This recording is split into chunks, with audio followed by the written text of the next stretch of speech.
सावन और त्योहारों की वो एक खास मिठाई जिसके बिना हर जश्न अधूरा सा लगता है। सुना आपने? ये क्रंच बाहर से एकदम जालीदार और क्रिस्पी और ऊपर से ठंडी ठंडी लच्छेदार रबड़ी से भरपूर, बाजार से भी बेहतर और हलवाई स्टाइल रबड़ी घेवर घर पर कैसे बनाते हैं, इस वीडियो में मैंने आपको सभी टिप्स एंड ट्रिक्स बताए, तो अंत तक वीडियो ज़रूर देखिएगा। तो देर किस बात की, फटाफट से वीडियो शुरू करती हूँ। तो यहाँ पर मैंने 5 चम्मच पिघला हुआ देसी घी लिया है। तो इस बात का ध्यान रखिएगा कि यहाँ पर हमें पिघला हुआ घी ही लेना है। नॉर्मल चम्मच से नाप करके लिया जिससे हम दाल चावल खाते हैं। और 4 से 5 आइस क्यूब मैंने ले लिए और इस तरीके से इसको फेंट लिया है बर्फ़ के साथ में, जिससे कि क्या होगा, घी जो है ना वो बढ़िया से मक्खन की फॉर्म में आ जाएगा। और अब हमने यहाँ पर इस बर्फ़ के टुकड़ों को अलग कर लिया है और ये जो पानी है ना इसको भी अलग कर लूँगी, ये देखिए। और यहाँ पर हमें बढ़िया सा मक्खन की फॉर्म में देसी घी मिल गया है, ये देखिए। तो बिल्कुल ऐसा ही घी हमें यहाँ पर चाहिए है। तो इस तरीके से जब हम घेवर बनाते हैं ना तो एकदम परफेक्ट बन करके तैयार होगा। अब मैंने यहाँ पे लिया है 1 कप मैदा। तो मेज़रमेंट के लिए कोई भी कप या कटोरी सेट कर लीजिए। मैंने 1 कप सेट कर लिया है और मैदे को यहाँ पर घी के साथ में अच्छे से मिक्स कर लेना है, ये देखिए। मतलब कि घी को अच्छी तरीके से रगड़ रगड़ कर मैदे में हमें मिक्स कर लेना है, जिससे कि घी जो है ना पूरे मैदे में अच्छे से मिक्स हो जाए। तो बस इस तरीके से हम यहाँ पर मैदे और घी को रगड़ रगड़ कर मिक्स कर लेंगे। तो ये वाला स्टेप बहुत ज़्यादा ज़रूरी है। तो सभी छोटी छोटी बातों का हमें ध्यान रखते हुए ही घेवर बनाना है, तभी हमारा घेवर एकदम परफेक्ट बन करके तैयार होगा। अब यहाँ पर मैंने 1 गिलास पानी लिया है। तो मैंने क्या किया, आधे गिलास पानी में आधा ग्लास आइस क्यूब भर दिए, जिससे कि ये एकदम चिल्ड हो गया। तो इसमें से यहाँ पर मैं 1 कप चिल्ड वाटर ले लूँगी, क्योंकि हम जो घोल बनाएंगे ना वो इसी ठंडे पानी से ही बनाएंगे। और अब इसमें वापस पानी भर दूंगी, जिससे कि वो वापस से ठंडा हो जाएगा। तो यहाँ पर 1 कप चिल्ड वाटर लिया है। तो इसको ना यहाँ पर मैं मैदे में डाल दूंगी। तो पहले आधा कप पानी डाला, मैदे को घोल लिया, ये देखिए। और इस तरीके से हम इसको घोलते चले जाएंगे। मैदा यहाँ पर अभी चिपचिपा सा हो गया है, तो बस इसी तरीके से हम इसको फेंटते चले जाएंगे और यहाँ पर एक परफेक्ट घोल बना लेंगे। तो बचा हुआ आधा कप पानी भी डाल दिया है, मतलब कि अभी मैंने 1 कप पानी इस्तेमाल किया है। और इस तरीके से हथेली की सहायता से यहाँ पर घोल तैयार करेंगे, जिससे कि लम्स फ्री घोल तैयार हो जाएगा, ये देखिए। तो कुछ इसी तरीके से हमें घोल बनाते चले जाना है और हमें ध्यान रखना है कि यहाँ पर एकदम चिल्ड पानी का ही इस्तेमाल करना है, तभी हमारा घोल सही बनेगा। अब यहाँ पर 1 कप ठंडा पानी और डाल दूँगी। तो एकदम ठंडा ठंडा चिल्ड वाटर है ये। तो 1 कप और डाल दिया है और बस अब इसको यहाँ पर मैदे में अच्छे से मिक्स कर लूँगी और यहाँ पर इसको बढ़िया से घोल लेंगे। तो इन सभी बातों का हमें ध्यान रखते हुए ही घेवर बनाना। मैं वापस से आपसे बोलूँगी, तभी हमारा घेवर जो है ना वो परफेक्ट बन करके तैयार होगा, वरना हमारी सारी मेहनत बेकार चली जाएगी, टाइम भी वेस्ट होगा और मूड भी ख़राब हो जाएगा। तो इसीलिए इस तरीके से जब हम बनाएंगे ना घेवर, तो एकदम परफेक्ट बन करके तैयार होगा। तो यहाँ पर घोल बन करके तैयार हो गया है। तो अब यहाँ पर मैं इसमें 1 चम्मच बेसन ऐड कर दूँगी। आप चाहें तो स्टार्टिंग में ही बेसन को मैदे के साथ में ऐड कर सकते हैं। और बस यहाँ पर बेसन को भी अच्छे से मिक्स कर लूँगी, ये देखिए इस तरीके से। अब यहाँ पर ये घोल तैयार हो गया है, लेकिन यहाँ पर मैं अभी इसमें आधा चम्मच नींबू का रस और डालूँगी, जिससे कि हमारे घेवर का टेस्ट जो है ना बहुत ज़्यादा इन्हेंस हो जाएगा। तो सिर्फ और सिर्फ आधा चम्मच नींबू का रस ही डालेंगे, यहाँ पर ज़्यादा नींबू का रस बिल्कुल भी नहीं डालना है। और नींबू के रस को भी हमने घोल में इस तरीके से मिक्स कर लिया है, ये देखिए। तो घोल बिल्कुल बन करके तैयार है। लेकिन अभी मैं क्या करूँगी, मैं इस घोल को छान लूँगी। तो एक बोल लिया, उसके ऊपर इस तरीके का एक स्ट्रेनर रख दिया और इस घोल को मैं इस यहाँ पर छान लेती हूँ, ये देखिए। इससे क्या होगा, जो एक्स्ट्रा पार्ट है ना मैदे का वो अलग हो जाएगा। तो इस पार्ट को मैं हटा देती हूँ और ये लीजिए हमारा बढ़िया सा घोल बन करके तैयार है घेवर बनाने के लिए। अब इसको चेक कैसे करेंगे, तो इस तरीके से आप यहाँ पर इसको चम्मच को डुबोइए और बीच में यहाँ पर ना उंगली से इस तरीके से निशान बनाइए। अगर ये आपस में नहीं मिल रहा है तो फिर हमारा घोल एकदम परफेक्ट बन करके तैयार है। तो अभी मैं इसको उठा करके फ्रिज में रख दूंगी, जिससे कि ये बढ़िया सा ठंडा बना रहे। तब तक मैं अपनी कुछ अगली तैयारी कर लेती हूँ। तो यहाँ पर ये बर्तन लिया है मैंने मोटे तले का, और ये देखिए यहाँ पर ना ये नीचे से भी फ्लैट है। तो इसी तरीके का मोटे तले का बर्तन ही हमें यहाँ पर लेना है। तो इसमें आधा बर्तन जो भी आप लेना उसमें आधा ही हमें ऑयल या घी भरना है। यहाँ पर मैं तेल का इस्तेमाल कर रही हूँ, आप चाहें तो देसी घी का भी इस्तेमाल कर सकते हैं। यहाँ पर तेल गरम हो रहा है, तब तक मैं अगली तैयारी कर लेती हूँ। तो एक बड़े से बर्तन में मैंने ढेर सारा बर्फ़ इकट्ठा कर लिया है, ये देखिए।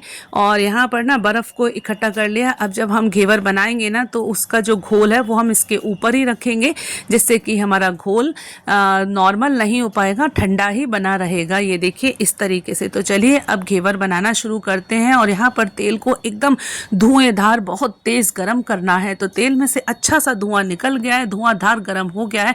तो बस थोड़ा थोड़ा करके यहाँ पर हम इस घोल को डालते जाएंगे और उसमें से झाग उठेगा। जब झाग पूरी तरीके से बैठ जाएगा तभी हम अगला जो घोल है ना वो डालेंगे। मतलब कि थोड़ा थोड़ा करके घोल डालते जाएंगे, रुक जाएंगे, जैसे ही झाग बैठेगा तो थोड़ा घोल और डालेंगे। और इस तरीके से हम तब तक करते चले जाएंगे जब तक कि घेवर में अच्छी सी मोटाई नहीं आ जाती। और किसी चम्मच के पीछे वाले साइड से इस तरीके से बीच में यहाँ पर हम इसमें छेद को बना लेंगे, ये देखिए।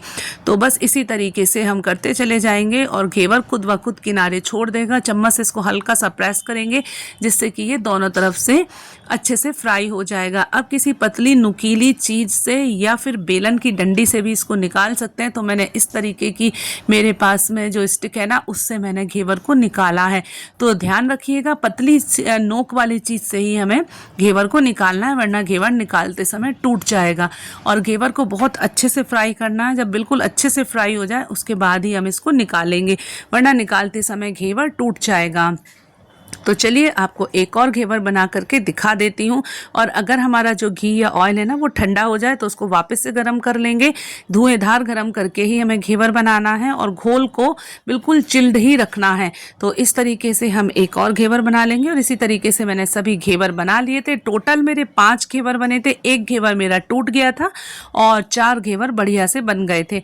तो ये देखिए सिर्फ 1 कप मैदे से ढेर सारे घेवर यहाँ पर बन करके तैयार हो जाएंगे, जो कि मार्केट से भी बहुत बढ़िया बने हैं और एकदम अच्छी तरीके से हमने इनको बनाया है। तो अब एक इस तरीके की जाली पर घेवर को निकाल लेंगे, जिससे कि जितना भी एक्स्ट्रा ऑयल है ना वो निकल जाएगा।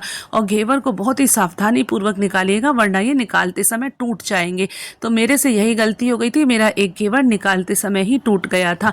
तो इस तरीके से ये देखिए यहाँ पर 3 घेवर बहुत ही अच्छे साइज़ के बन गए हैं। और जो थोड़ा घोल बचा था ना उससे मैंने लास्ट में एक छोटा सा घेवर और बना लिया था। तो टोटल 4 घेवर यहाँ पर बन करके तैयार हो गए हैं।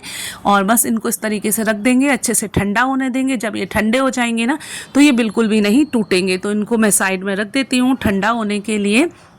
और तब तक मैं करूंगी यहाँ पर अगली तैयारी। तो रबड़ी बना लेती हूँ। तो मोटे तले की कढ़ाई गैस पर चढ़ा दी है, उसमें 2 से 3 चम्मच पानी डाल दिया, जिससे कि दूध जो है ना वो तले में चिपकेगा नहीं।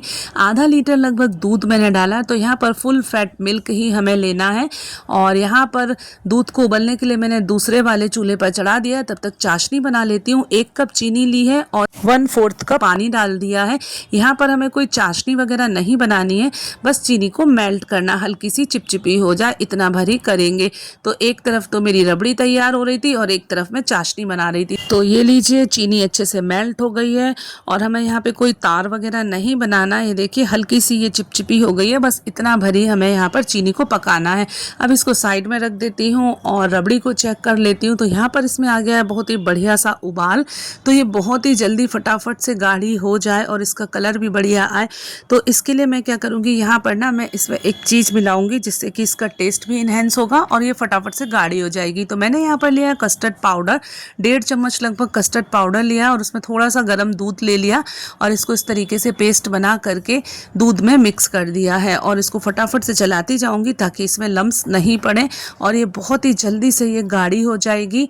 तो बस इस तरीके से यहाँ पर मैं रबड़ी को बना लूँगी और इसको लगातार चलाते रहेंगे। और ये देखिए कुछ ही देर में हमारी रबड़ी बन करके तैयार है। इसको बहुत ज़्यादा नहीं पकाएंगे क्योंकि ठंडा होने के बाद भी ये थोड़ी गाढ़ी हो जाएगी। तो बढ़िया लच्छेदार रबड़ी यहाँ पर बन करके तैयार हो गई है। तो अब यहाँ पर इसमें मैंने मिश्री मिलाई है, आप चाहें तो चीनी मिला सकते हैं। तो मैंने आधा कप लगभग धागे वाली मिश्री ली है, जिसको कि छोटे टुकड़ों में करके मैंने यहाँ पर इस्तेमाल किया है। और 5 से 6 हरी इलायची ली हैं, उनका छिलका हटा करके उनको कूट लिया। तो फ्रेश हरी इलायची डाल दी, इससे बहुत ही बढ़िया फ्लेवर आएगा रबड़ी में।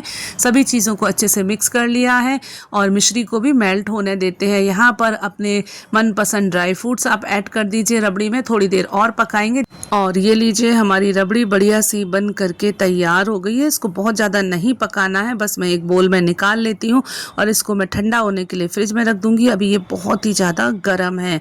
तो ये देखिए 1 घंटे में ये बढ़िया से ठंडी हो गई थी और ये देखिए कितनी बढ़िया गाढ़ी लच्छेदार रबड़ी बन करके तैयार है। अगर आपको थोड़ी और गाढ़ी रबड़ी पसंद है तो दूध को थोड़ा और उबाल लीजिएगा। अभी मेरी रबड़ी बिल्कुल तैयार है और ये जो घेवर है ना अच्छे से ठंडे हो गए हैं। ठंडे होने के बाद में इन्होंने अपना शेप भी होल्ड कर लिया है और अब ये टूटेंगे भी नहीं। तो चलिए एक एक करके सभी घेवर को यहाँ पर मैं प्लेट में अरेंज कर लेती हूँ। ये देखिए मैं आपको पास से दिखा रही थी कितना बढ़िया शेप आया है, बहुत ही परफेक्ट बन करके तैयार हुए हैं। एकदम परफेक्ट जाली आई है घेवर के ऊपर। तो अब यहाँ पर मैं पहले आपको पास से दिखा देती हूँ। देखिए लग रहा है ना कितने बढ़िया, बिल्कुल मार्केट जैसे। अब मैं यहाँ पर इसमें चाशनी लगा देती हूँ, ये देखिए। और जब इस तरीके से आप घेवर बनाएंगे ना तो पहली बार में ही आपका घेवर एकदम परफेक्ट बन जाएगा। तो त्योहारों का मौसम चल रहा है, सावन का महीना है, तीज रक्षाबंधन आने वाला है, तो इस तरीके से घेवर बनाना तो बनता है। तो घर में आप घेवर बहुत ही आसानी से बना सकते हैं, बस थोड़ी सी मेहनत है। लेकिन जब हमारा घेवर परफेक्ट बनता है ना तो हमारी मेहनत एकदम सफल हो जाती है बिल्कुल। और खाने में बहुत ही टेस्टी है, बनाने में बहुत ही आसान है। तो इस तरीके से बनाते बनाते ही हम परफेक्ट हो जाते हैं। तो चलिए अब इसके ऊपर लगा लेती हूँ रबड़ी।